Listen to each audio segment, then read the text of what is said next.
بسم اللہ الرحمن الرحیم نحمده ونصلی علی رسوله الکریم اما بعد فاعوذ باللہ من الشیطان الرجیم بسم اللہ الرحمن الرحیم والتین والزیتون وطور سینین وهذا البلد الامین او کما قال علیہ الصلاۃ والسلام لا تزال طائفة من امتی ظاہرین علی الحق لا یضرهم من عداهم او کما قال علیہ الصلاۃ والسلام۔ میرے محترم بزرگوں، دوستوں اور عزیز ساتھیوں، ابھی میں نے آپ لوگوں کے سامنے قرآن کریم کی ایک چھوٹی سی سورت 3 وہ تلاوت کری ہے، والتین والزیتون۔ تو اللہ تعالیٰ نے قرآن کریم میں مدینہ اور مکہ مدینہ اور مدینہ منورہ کے بعد حرمین شریفین کے ذکر کے بعد اگر کسی چیز کو ذکر کرا ہے تو وہ مسجد اقصیٰ کو بھی ذکر کرا ہے۔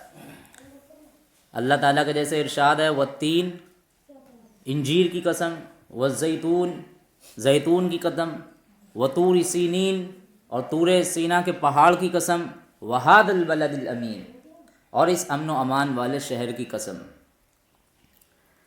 تو یہاں پر بعض مفسرین نے جو ترجمہ کرا ہے اس سورت کا، والتین سے مراد لیا ہے سرزمین ملک شام کی، ملک شام کی سرزمین اس سے لی ہے۔ وطور سینین والزیتون اور زیتون سے مراد جو ہے فلسطین کا علاقہ بیت المقدس لیا گیا ہے، اور وطور سینین اس سے مراد تو وہی ہے مصر کا وہ پہاڑ طور سینا جس پر موسیٰ علیہ السلام اللہ تبارک و تعالیٰ سے بات کرنے کے لیے جایا کرتے تھے، ہم کلام ہوتے تھے۔ اور وہذا البلد الامین مکہ مکرمہ امن و امان والا شہر جس کو بولتے ہیں۔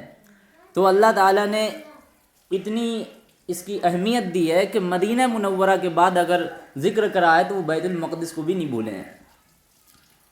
اور پھر اسی طریقے سے ہم نے ایک ابھی حدیث پڑھی ہے، لا تزال طائفة من امتی ظاہرین علی الحق، نبی صلی اللہ علیہ وسلم کی پیشن گوئی ہے کہ میری امت میں ایک ایسا گروہ ہوگا، ایک ایسا طائفہ ہوگا، ایک ایسی جماعت ہوگی، ایک ایسی پارٹی ہوگی جو امتی ظاہرین علی الحق، جو حق پر ظاہر ہوتے ہوئے ظالم کے خلاف ڈٹی رہے گی، ظالم کے خلاف جمی رہے گی، چاہے ظالم اس کا کتنا ہی کچھ بگاڑ دیں لیکن اس کے باوجود وہ اپنے ہاتھ پیر نہیں ڈالے گی، وہ ظالم کے خلاف جمی رہے گی ایک چٹان کی طریقے سے۔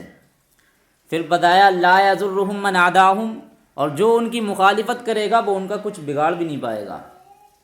وقیل این ما هم یا رسول اللہ، صحابہ نے پوچھا کہ وہ کہاں کی جماعت ہے؟ قال فی بیت المقدس، کہا وہ بیت المقدس کی، واقنا فی بیت المقدس، اور بیت المقدس کے اطراف و گرداب میں ہے۔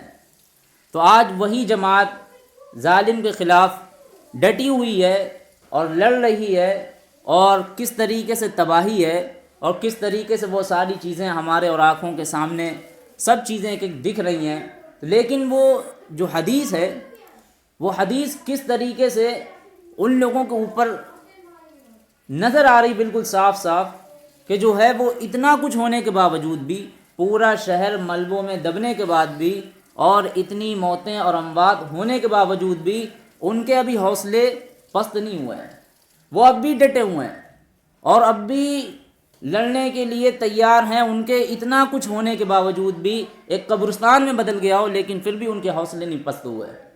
لیکن نبی صلی اللہ علیہ وسلم نے کہا لا یضرهم من عداهم، اور جو ان سے مخالفت کرے گا ان کا کچھ نہیں بگاڑ پائے گا۔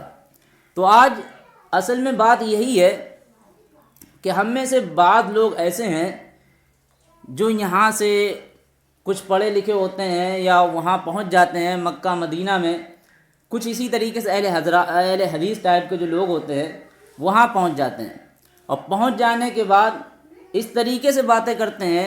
ابھی ایک ویڈیو میں نے بھی دیکھی تھی جو منبر رسول پر بیٹھ کر کے وہ بات کہہ رہے تھے کہ فلسطین کے اوپر عذاب آیا ہوا ہے، وہاں کے مسلمانوں کے اوپر عذاب آیا ہوا ہے، اور وہ اس لیے عذاب آیا ہوا ہے کیونکہ وہاں پر دینداری نہیں ہے، وہاں پر بے دینی ہے۔ تو اس طریقے سے وہ باتیں کر رہے تھے۔ بہرحال ان کی بات کسی حد تک تو ٹھیک ہوتی ہے، لیکن ایسے ٹائم پہ ایسے باتیں کرنا، میں سمجھتا ہوں کہ وہ ان کے اندر بھلے ہی علم ہو اور ساری چیزیں ہوں، لیکن اس کے باوجود وہ ایک غلط بات بیان کر رہے، اور لوگوں کے سامنے اور عوام کے سامنے کیا میسج جائے گا۔ ان سے ایک بات یہ پوچھو کہ آپ اگر وہاں بیٹھنے چلے جاتے ہیں، یہیں کے لوگ ہوتے ہیں، اس کے باوجود یہاں سے جتنے لوگ جاتے ہیں ان کو ٹوکیں گے، فضائل اعمال میں کیا لکھا ہوا ہے، تبلیغی نصاب کیا ہے، اسی طریقے سے اور بھی ساری چیزیں ہیں، ان کے اوپر ایک نہ کوشچن کریٹ کرتے رہتے ہیں۔ لیکن ایسا بتاؤ کہ ابھی امریکہ جو بم کر رہا ہے یا اسرائیل جو بمباری کر رہا ہے، کون سا ایسا دنیا کا ملک ہے جہاں پر ابھی دینداری ہے؟ کون سا ایسا دنیا کا ملک ہے؟ آپ اگر سعودی عرب میں بیٹھے ہیں تو بتاؤ کتنی دینداری ہے، آپ اگر جو ہے شام میں بیٹھے ہیں، سیریا میں بیٹھے ہیں تو بتاؤ کتنی دینداری ہے، امریکہ جو بمباری کر رہا وہاں پر کتنی دینداری ہے۔ تو ایسے لگتا ہے کہ گھاس کھاتے ہیں ایسے لوگ جو ایسی باتیں بول دیتے ہیں، جبکہ ہمارا جو ہے ہمارے اندر ان فلسطینیوں کے لیے حوصلہ بڑھ رہا تھا، ان سے ایک محبت بڑھ رہی تھی، لیکن ایسی باتیں کہہ کر کے ان سے ہمارا ایک محبت اور ایک ایمانی رشتہ ان سے ٹوٹ جاتا ہے۔ مجھے ایک بات بتاؤ، مثال کے طور پر جو امریکہ نے جو عراق میں اتنی بمباری کری اور 5 لاکھ مسلمانوں کو مروایا، تو وہ کون سی وہاں دینداری تھی؟ ایک ملک تھا بچا ہوا افغانستان، جو مثال کے طور پر جس کے اوپر احکام شریعہ پوری 80-90% لاگو ہوتی تھی، کوئی پولیس اسٹیشن نہیں تھا وہاں پر، کوئی چوری ڈکیتی والی بات نہیں ہوتی تھی، اس کے باوجود کس طریقے سے سیریا نے، کس طریقے سے رشیا نے اور اس کے بعد امریکہ نے جو وہاں پر بمباری کری ہے، تو وہاں پر کس طریقے کی دینداری تھی؟ دینداری تھی نا، وہاں پر تو لوگ مثالیں دیا کرتے تھے، 80-90% وہاں پر دین اسلام لاگو تھا، قانون نافذ تھا، لیکن اس کے باوجود وہاں پر کس طریقے سے تباہی مچائی گئی ہے وہ ہم نے اور اپنی آنکھوں سے دیکھا ہے، اور آپ نے بھی اپنی آنکھوں سے دیکھا۔ لیکن بات سمجھنے کی یہ ہوتی ہے، اس طریقے سے باتیں ایسے ٹائم پہ نہ کہی جائیں تو زیادہ بہتر ہے، کیونکہ ہمارا جو ہے ابھی ان فلسطینیوں سے ایک ایمانی رشتہ ہے، وہ بھی جڑ رہا ہے، اور اگر ہم ممبر رسول سے بیٹھ کر ایسی باتیں کریں گے، ایسا تجزیہ کریں گے کہ وہاں پر عذاب آیا ہوا ہے، وہاں پر لوگوں کے اوپر ایمان والے نہیں ہیں، اللہ کے بندو اگر ذرا سا بھی دماغ ہوتا تو شاید اگر ہم دیکھتے اور سوچتے تو ہم یہ بات نہ کہتے ان فلسطینیوں کے خلاف، نہ بکتے ہم اپنی زبان سے ان فلسطینیوں کے خلاف یہ باتیں۔ ہم نے بھی دیکھا ان فلسطینیوں کو، ان کے جذبے ہیں، ان کے حوصلے ہیں، اور کس طریقے سے ایسے مصیبت وقت میں بھی ان کے اندر کیسی دینداری ہے۔ میں کہہ سکتا ہوں گارنٹی کے ساتھ، اول درجے کا اگر کوئی مسلمان ہے تو وہ فلسطینی مسلمان ہے، کامل اور مکمل درجے کے اگر کوئی مسلمان ہے تو وہ فلسطینی مسلمان ہے، ان کے علاوہ جہاں بھی ہیں وہ نہیں ہیں۔ ہم کیا ہیں؟ ہمارے جیسے اور جتنے بھی لوگ ہیں، اگر ہم ان کے پاؤں کے دھول کی برابر بھی کرنا چاہیں تو نہیں ہو سکتے، وہ اول درجے کے مسلمان ہیں، لیکن ان کے خلاف ہم باتیں کرنا شروع کر دیتے ہیں، ان کے خلاف ہم بکنا شروع کر دیتے ہیں، وہ ایسے ہیں، ان کے اندر اتنی بے حیائی ہے، اگر ایک آدھ بندے میں تو سب میں تو نہیں ہے نا۔ وہاں ہم نے دیکھا ایک عورت جو بیچاری فٹ پاتھ پہ پڑی ہوئی ہے، وہ گھر سے اپنے بے گھر ہو چکی ہے، جو دوسرے علاقے میں آ کر بسی ہوئی ہے اور کیمپوں کے اندر اپنی زندگی گزار رہی ہے، وہ دیکھا کہ اس طریقے سے توے پر اپنے ہی کپڑے جلا جلا کر برقعے کے اندر پوری کی پوری جو ہے پردے کے اندر رہ کر بھی ایسی حالت میں روٹیاں پکا رہی اور اپنے بچوں کا پیٹ پال رہی تھی، ایسی حالت میں بھی۔ یہ ساری ویڈیو کسی کو نہیں دکھائی دیتی۔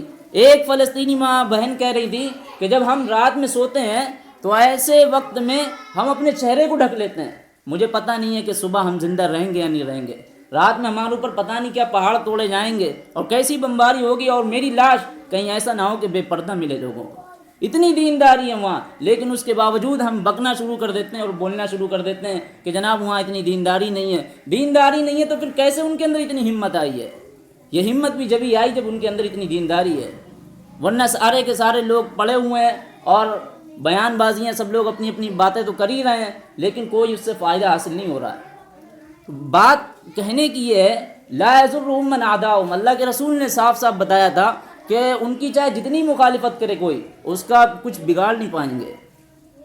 تو صحابہ وہاں پر بیٹھے ہوئے تھے، پوچھنے لگے قیل این وہم یا رسول اللہ، وہ جماعت کہاں کی ہوگی؟ قال فی بیت المقدس واقنا فی بیت المقدس، کہا وہ بیت المقدس اور اس کے ارد گرد کی جماعت ہوگی۔ تو وہ حق پرست جماعت ہے، ہمیں اس کی تائید میں، ہمیں اس کی حمایت میں بولنا ہے، ہمیں اس کے خلاف نہیں بولنا ہے۔ اگر ہم نے اس کے خلاف میں بولا تو یہ رسول اللہ صلی اللہ علیہ وسلم کی پیشن گوئی یا ان کی حدیث کے ہم خلاف ہیں۔ اور ایک بات یہ بھی سمجھنے کی ہے کہ ان فلسطینیوں کا جو ایمان ہے، جو ان کے اندر جذبہ ہے، ان کے اندر جذبہ اس طریقے سے ہے کہ اگر آج ہم ذرا سا بھی، اگر کوئی چھوٹا سا بچہ دیوالی کے پٹاخے چھٹاتا ہے تو ہم اپنے کانوں میں وہ آواز نہیں آنے دیتے ہیں، ہم ایک ڈر جاتے ہیں۔ ہمارے کان اتنے نازک ہیں کہ وہ آواز سننے کی وجہ سے ہمارے کانوں میں سنسناہٹ آ جاتی ہے، جھنجھناہٹ آ جاتی ہے۔ لیکن وہاں ان کے جذبے کو، بچے کو، ان کے حوصلوں کو سلام ہو، کس طریقے سے پٹاخے تو چھوڑو، کیسی بمباری ہو رہی ہے اور کس طریقے سے تباہی ہو رہی ہے، لیکن ایسی حالتوں میں وہ نہیں ڈر رہے ہیں اور اس کے باوجود بھی اپنے حوصلے اور اپنے ارادے بلند کرے ہوئے ہیں۔ آپ نے دیکھا ہوگا ابھی بھی اتنے دن ہو گئے، اتنی ظلم بربریت ہونے کے باوجود، اتنا سب کچھ ہونے کے باوجود، کوئی ماں بہن یا کوئی ماں فلسطینی ایسا نہیں ہے جس نے اسرائیل کے آگے یا کسی اسرائیلی فوجی کے آگے یہ کہا ہو کہ ہم تمہارے آگے جھکنا چاہتے ہیں، ہمارے بچوں کو نہ مارو، ہمارے گھروں کو اس طرح نہ توڑو۔ انہوں نے خدا کی قسم، ان کے گھر ٹوٹ گئے، ان کے پورے خاندان تباہ ہو گئے، بچے شہید ہو گئے، ملبے کے اندر بچے دبے ہوئے ہیں، اس کے باوجود بھی لاشیں نہیں پتہ ہیں، اس کے باوجود بھی کوئی فلسطینی ایسا نہیں ہے جس نے یہ کہا ہو کہ ہم تمہارے آگے جھکتے ہیں۔ انہوں نے مرنا تو گوارا کرا لیکن کسی کے آگے جھکنا گوارا نہیں کرا۔ یہ ان کے اندر ہمت ہے، یہ ان کے اندر بہادری ہے، شجاعت ہے، کوئی بزدل نہیں ہے وہ لوگ۔ انہوں نے اپنے اندر اور مسجد اقصیٰ کا تحفظ کرنا سیکھا ہے، اس کے لیے چاہے جتنا ہی انہیں کچھ کرنا پڑ جائے وہ سب کچھ کرنے کے لیے تیار ہیں۔ لیکن ابھی ایسی ہی چیزوں کو دیکھ کر کچھ پتہ لگا ہے، اور جو ہم نے بھی دیکھا ہے کہ جو وہاں پر اتنی ظلم و بربریت ہونے کے باوجود ہمارے اندر ذرا سا بھی کچھ، تھوڑا سا بھی ہمارے اندر ذرا سا بھی ایمانی، غیرت ایمانی کا تقاضا تلک نہیں پیدا ہوا، غیرت ایمانی بھی ہمارے اندر ابھی جوش میں نہیں آئی۔ غیروں کے یہاں سب کچھ ہونے کو تیار ہے۔ ابھی ایسے ہی یہ غزہ میں جو تباہی اور بمباری ہو رہی ہے، اور جو ایسی تباہی اور بمباری میں جو ڈٹے ہوئے مسلمان ہیں، ان کو دیکھ کر امریکہ کی جو شارٹ ویڈیو کی جو ایک ٹک ٹاک کی جو ٹک ٹاکر ہے، فیمس ویڈیو جو بناتی ہے، اس نے تک نے اسلام قبول کرا ہے۔ کیوں اسلام قبول کرا؟ اس کی وجہ کیا ہے؟ اس کی وجہ یہی ہے، وہ غزہ کے مسلمان ہیں، ان کے جذبے کو دیکھا ہے، ان کے حوصلے کو دیکھ کر وہ مسلمان ہوئی ہے۔ اسی لیے کسی شاعر نے کہا ہے، جب بھی جہاں ظلم کا میدان بڑھے گا، جب بھی جہاں ظلم کا میدان بڑھے گا، اللہ کی قسم اتنا ہی میرا ایمان بڑھے گا، اور اسلام کی شاخوں کا محافظ خداوند، تم جتنا کاٹو گے اتنا مسلمان بڑھے گا۔ تو اسی چیز کو دیکھ کر، لیکن آج ہمیں بتاؤ ہمارے اندر کیا جذبہ پیدا ہوا؟ ان فلسطینیوں کو دیکھ کر، ان غزہ کے مسلمانوں کو دیکھ کر ہمارے اندر کیا غیرت ایمانی آئی ہے؟ وہ چھوٹے چھوٹے بچے جہاں مسجدیں ایک دم شہید ہو رہی ہوں، کتنی 50 سے یا 100 سے زائد مسجدیں کچھ زخمی ہوئی ہیں یا شہید کرا گیا، اور کچھ مسجدیں تو ایسی ہیں جو بڑی جو بالکل شہید ہو گئے ہیں۔ ابھی کل ہی کی خبر آئی تھی، ایک ایسی مسجد پر بمباری کری گئی ہے جہاں پر مصلی نماز پڑھ رہے تھے اور سارے کے سارے وہ شہید ہو گئے اور کتنے زخمی ہوئے ہیں۔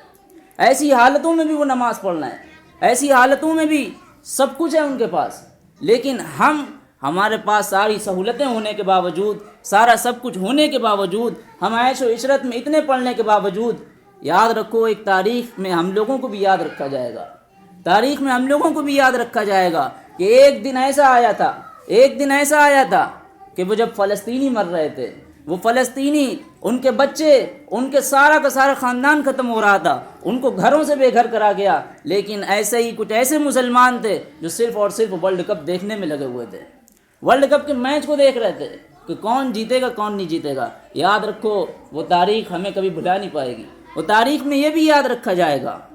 اس لیے ضرورت ہے کہ ہمیں جو ہے اپنے اعمال کو صحیح کرنے کی ضرورت ہے، اللہ سے رشتہ جوڑنے کی ضرورت ہے، ہمارے اندر بھی وہ شوق شہادت لانے کی ضرورت ہے، وہ جذبہ شہادت لانے کی ضرورت ہے۔ کوئی ایسا نہیں ہے کہ ہم ایسے ملک میں رہتے ہیں جہاں ہمارے اوپر پھول برسائے جاتے ہیں، ایسا نہیں ہے. ہمارے اوپر بھی ظلم و ستم کی داستان ایسی ہے، کسی سے چھپی نہیں ہے، کسی سے چھپی نہیں ہے. ہمیں بھی کھلے عام کچھ کرنے کی اجازت نہیں ہے. ابھی ایک بڑا اجتماع ہونا تھا، وہ روک دیا گیا. کس کی وجہ تھی؟ یہی وجہ تھی. اور ایسے ہی کتنی چیزیں ہوتی ہیں جو ہمیں آئے دن پریشان کرتی ہیں، آئے دن ہمیں پریشان کرتی ہیں. تو مسلمانوں ضرورت ہے، اس لیے ضرورت ہے اس کی. آج وہ سارا کا سارا مسلم حکمران اور سارے کے سارے عرب حکمران سو رہے ہیں. کسی نے پوچھا کہ جب غزہ کے اوپر اتنی تباہی آ رہی ہے، اتنی بمباری آ رہی، تو آخر وہ کہاں لوگ گئے ہیں؟ مسلم حکمران کہاں گئے ہیں؟ کسی نے کہا کہاں گیا وہ ایران؟ بولے لوگ کہ وہ مر گیا ایران. کسی نے پوچھا کہاں گیا وہ طالبان؟ بولے سوتا رہ گیا طالبان. کہاں گیا وہ پاکستان؟ بولے بزدل بن گیا پاکستان.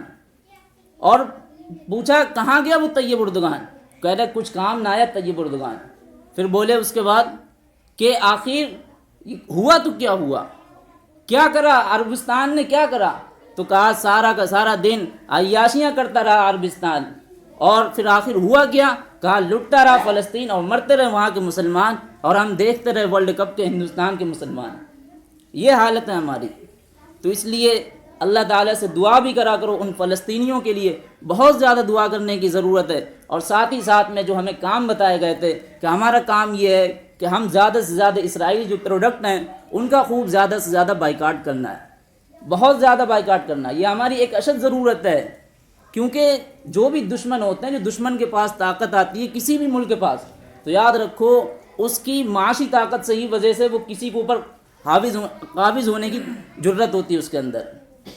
آج ہمارے پاس کچھ بھی نہیں ہے اور لوگوں کے پاس کچھ بھی نہیں ہے، لیکن وہ لوگ ایسے ہیں جو اپنی برابر ساری کی ساری کمپنیاں ہیں ان کے پاس، ساری کی ساری چیزیں انہی کی ہیں، سب کچھ انہی کا ہے، اس کے باوجود تب وہ اتنے طاقتور ہوئے ہیں، ورنہ ان کے پاس کون سی طاقت ہے. تو اس لیے ضرورت ہے کہ ہمیں سارے کے سارے اسرائیلی پروڈکٹ کا بائیکاٹ کرنا ہے، زیادہ سے زیادہ بائیکاٹ کرنا ہے. اور جو لوگ ہیں جن کو نہیں پتہ ہے ان کو بھی بتاتے رہنا ہے کہ یہ بائیکاٹ کرنا ہمارا ایک خاموش جہاد ہے ان فلسطینیوں کے حق میں.